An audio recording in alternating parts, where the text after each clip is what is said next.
Hi viewers, அஸ்ஸலாமு அலைக்கும் everyone. பொதுவாக பிரியாணி டேபிள் ஒன்று எடுத்துக்கொண்டால் அதில் மெயினாகவே காணப்படிய ஒரு சைட் டிஷ் ஒன்றை தான் நாங்கள் இன்றைக்கு செய்து காட்ட போகிறேன். அதுதான் க்ரீன் பீஸ் கறி, கடலைக்கறி என்றும் சிலவங்க சொல்லிய. உண்மையில் சொல்ல போனால் இந்த க்ரீன் பீஸ் கறியோட வீடியோ இது நான் செகண்ட் டைம் ஷூட் பண்ணின வீடியோ. ஆல்ரெடி நான் ஃபஸ்ட் டைம் லாஸ்ட் இயர் கிட்டத்தட்ட 10 வீடியோஸ் மட்டும் என் கம்ப்யூட்டரில் வைரஸ் அட்டாக் பண்ணதால் டிலீட் ஆகிட்டு. அதில் ஒரு வீடியோ தான் இந்த க்ரீன் பீஸ் வீடியோவும். அதுதான் நான் ஆல்ரெடி பிரியாணியோட எல்லா விதமான சைட் டிஷ்ஷும் போட்டிருந்தாலும் இந்த க்ரீன் பீஸ்ட வீடியோ மட்டும் மிஸ் ஆகி இருந்தேன். அதனால் நான் இந்த பெருநாளைக்கு இந்த ஈத் ஃபெஸ்டிவலுக்கு கட்டாயம் இந்த க்ரீன் பீஸ் கறியை அப்லோட் பண்ணணும்னு சொல்லி இருந்தேன். அதனால் இந்த வீடியோவை ஒரு நாளில் ஷூட் பண்ணி மறுநாளே எடிட் பண்ணி அப்லோட் பண்ணிக்கிறேன். இந்த வீடியோ நல்லா இருக்குமென நம்புகிறேன். கட்டாயம் வீடியோவை ஸ்கிப் பண்ணாமல் பாருங்க. Welcome back to Illatharasi food channel. முதல்ல நான் க்ரீன் பீஸ் கறி செய்வதற்கு தேவையான க்ரீன் பீஸ் கடலை, அந்த கடலையை நான் 150 கிராம் வாங்கிக்கிறேன். அதில் க்ரீன் கலர் கலரிங்கை சேர்த்து அதை ஊற வைக்க போகிறேன். அதுக்கு நான் க்ரீன் கலர் ஃபுட் கலரிங்கை ஆட் பண்ணுறேன்.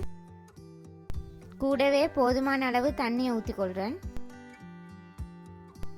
சிறிது கிளறி விட்டு 8 முதல் 10 மணித்தியாலங்கள் வரை ஊற வைக்கிறேன்.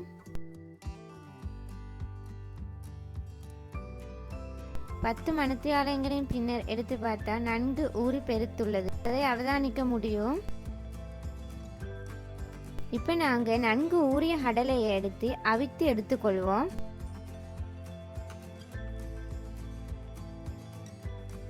ஸ்டவ் ஆன் பண்ணி கடலையை நன்கு அவித்து எடுத்துக்கொள்வோம்.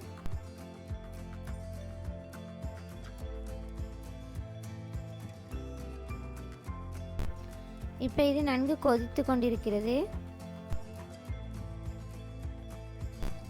கடலை நன்கு வெந்ததும் ஸ்டவ்வை ஆஃப் பண்ணிக்கொள்கிறேன். க்ரீன் பீஸ் கறி செய்வதற்கு தேவையான இன்க்ரீடியன்ஸை பார்க்கலாம். ஆல்ரெடி நாங்கள் அவித்தெடுத்த க்ரீன் பீஸ் கடலை 150 கிராம், மீடியம் சைஸ் கேரட் ஒன்றை சிறிதாக வெட்டி எடுத்திருக்கிறேன். தேவையான அளவு கஜு எடுத்துக்கிறேன். மீடியம் சைஸ் வெங்காயம் ஒன்றை கட் பண்ணி எடுத்துக்கிறேன். பாதி அளவு தக்காளியை வெட்டி எடுத்துக்கிறேன். இஞ்சி பூண்டு பேஸ்டோட ஏலம், கருவா, கராம்பூர், அது கூட கருவேப்பிலையும் ரம்பையும் அதில் ஆட் பண்ணிக்கிறேன். அடுத்தது க்ரீன் பீஸ் கறிக்கான மெயினான ஒரு இன்க்ரீடியன்ஸ் தான் மாட்டிறைச்சி ஈரல். அதில் 100 கிராமை சுத்தமாக கழுவி வெட்டி எடுத்துக்கிறேன்.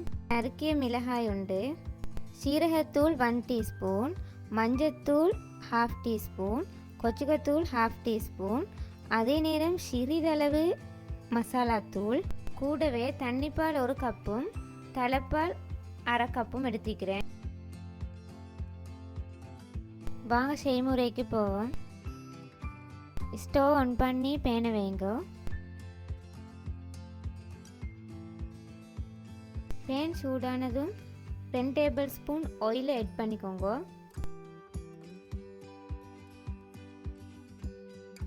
எண்ணெய் சூடானதும் இஞ்சி பூண்டு பேஸ்ட் கூட கடுகு, கருவேப்பிலை, ரம்பை, கருவேப்பட்டை, ஏலம், கராம்பூர் எல்லாத்தையும் ஆட் பண்ணணும். கூடவே வெட்டி எடுத்த வெங்காயத்தையும் சேர்த்துக்கோங்க. சிறிது பொரிய விடவும்.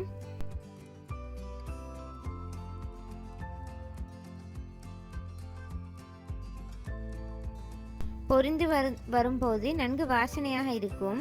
அதோட ஈரலை ஆட் பண்ணுங்க. கூடவே வெட்டி எடுக்கப்பட்ட கேரட்டையும் ஆட் பண்ணுங்க. தக்காளியை சேர்க்கிறேன். அது கூட நறுக்கிய மிளகாயை சேர்க்கிறேன். அது கூட கஜு ஆட் பண்ணுங்க. நன்கு கிளறி கொடுங்க.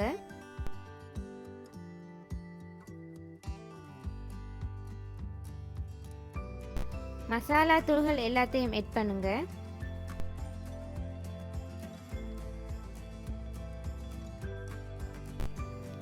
தேவையான அளவு உப்பை ஆட் பண்ணிக்கோங்க.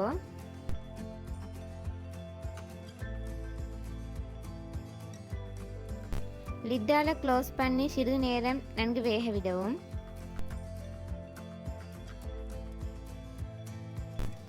சிறிது வதங்கிய பின்னர் ஆல்ரெடி நாங்கள் அவித்தெடுத்த கடலையை சேர்த்துக்கோங்க. சிறிது கிளறி கொள்ளவும். உங்களுக்கு தேவை என்றால் கடையில் விற்கக்கூடிய அவித்தெடுத்த கிரீன் பீஸ் பேக்கெட்டையும் இதில் எட் பண்ணி கொள்ளையிலும் இந்த ஸ்டேஜில்.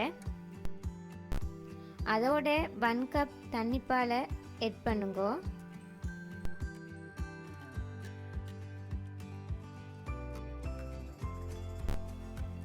லிட்டால் க்ளோஸ் பண்ணி அது வற்றும் வரை வேக விடவும். தேவைக்கேற்ப ஃப்ளேமை கூட்டி குறைச்சிக்கோங்க.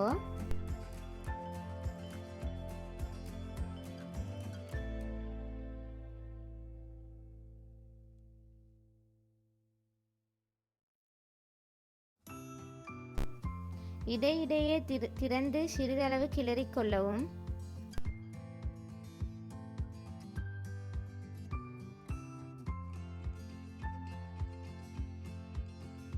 நான் ஆல்ரெடி எட் பண்ணியிருந்த உப்பு வந்து குறைவாக இருந்ததால் நான் திரும்பவும் உப்பு கொஞ்சம் எட் பண்ணிக்கொள்கிறேன்.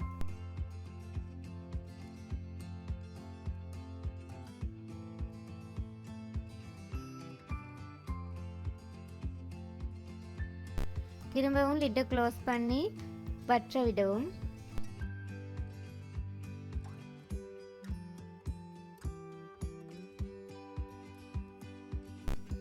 வற்றி வந்ததும் தலைப்பாலை எட் பண்ணிக்கோங்க.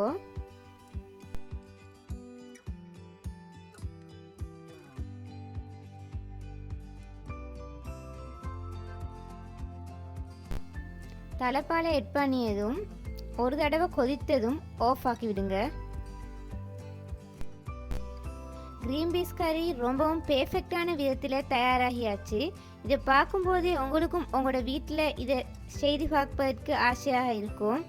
அதனால் இந்த முறை ஈத் ஃபெஸ்டிவலுக்கு கட்டாயம் இந்த ரெசிபியை ட்ரை பண்ணுங்கள். உங்களோட ஃபீட்பேக்கை கமெண்ட்ஸில் வந்து சொல்லுங்கள். இந்த வீடியோ பிடிச்சிருந்தால் லைக் பண்ணுங்கள், ஷேர் பண்ணுங்கள்.